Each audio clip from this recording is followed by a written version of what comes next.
setelah kita membuat asumsi terkait penjualan dan kita nyatakan itu di bagian ini, maka berikutnya kita coba sekarang membangun skenario ya, skenario terkait penjualan, terkait kurs, terkait harga per unit, terkait jumlah penjualan. Nah, itu kita buat di skenario, kita buat tab baru sekarang. Tabnya kita beri judul skenario. Nah, kita perlu beri judul worksheet ini. Kita gunakan referencing. Kita gunakan referencing yang paling depan sini, yang ini. Jadi dengan adanya referencing ini, kalau misalkan kita ubah nama dokumennya, nama nasabahnya, dia juga akan berubah. Jadi dia dinamis ya, tidak statis tapi dinamis. Dan ini kita beri nama skenario, dokumennya dokumen skenario. Nah, seperti ini. Dan biasa kita buat format. Nah, kita buat format seperti biasa, kita perkirakan lebar dokumennya sampai J ya, nanti kalau ada perubahan kita bisa edit. Nah, kita sudah gunakan style judul dokumen, nama klien ini, dan kita perlu hilangkan dulu grid line-nya, Alt, W, PG. Nah, setelah itu kita style untuk yang ini, untuk yang nama dokumen, judul dokumen, nah seperti ini. Nah, ini kita perbesar. Nah, kita udah seragam ini, seragam dengan yang sebelumnya. Nah, ini kita mulai membangun skenario.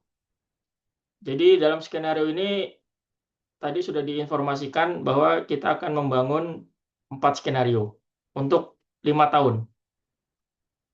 Nah, kita perlu meletakkan dulu judul tahun kita. Kita letakkan di sini mungkin ya. Nanti kalau ada perubahan kita bisa geser di sini. Nah, mungkin kita bisa saja menulis 2025, 2026, 2027. Tapi ini tidak elegan ya, tidak elegan. Kita bisa menggunakan fungsi yang namanya sequence. Nah, sekalian kita belajar fungsi baru, sequence. Nah, ini sequence. Nah, kita akan membuat judul tahun di sini. Karena kita akan melakukan proyeksi 5 tahun ke depan. Nah, sequence ini, dia perlu, ini sintaksnya seperti ini, rows, column, start, step. Karena kita nanti hasilnya seperti ini kurang lebih 2006, 2027 gitu kan sampai 2030. Tapi kita tidak ingin melakukan ini manual. Sehingga kita akan manfaatkan sekarang fungsi sequence. Nah, sequence seperti ini. Ini sintaksnya.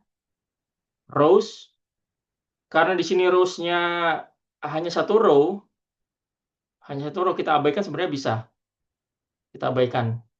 Ini kita abaikan bisa. Kolomnya di sini, karena di sini ada 5 tahun, kita gunakan ini ya, asumsi dan input ini. Nah, ini kita pakai yang ini.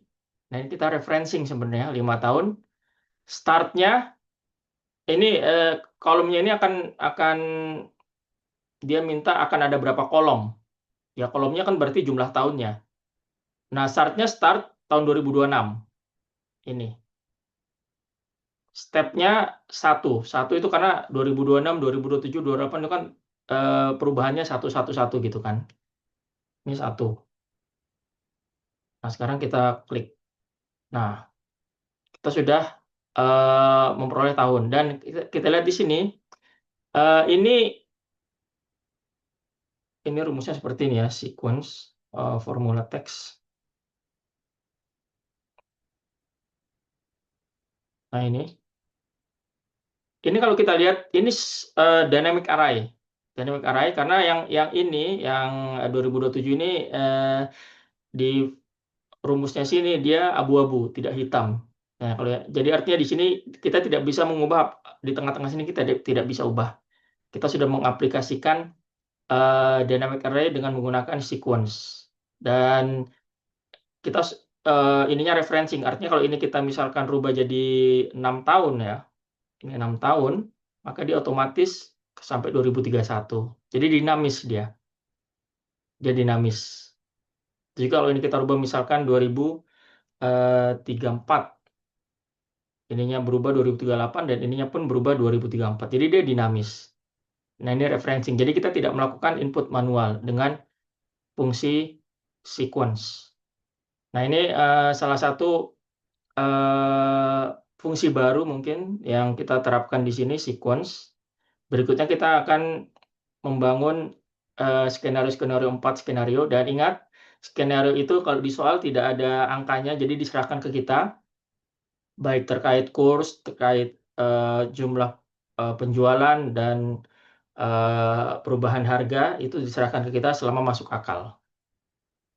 Oke, berikutnya. Nah, untuk membuat ini terlihat elegan, kita bisa format sebenarnya. Kita mau format, ya terserah kita mau menggunakan format yang mana.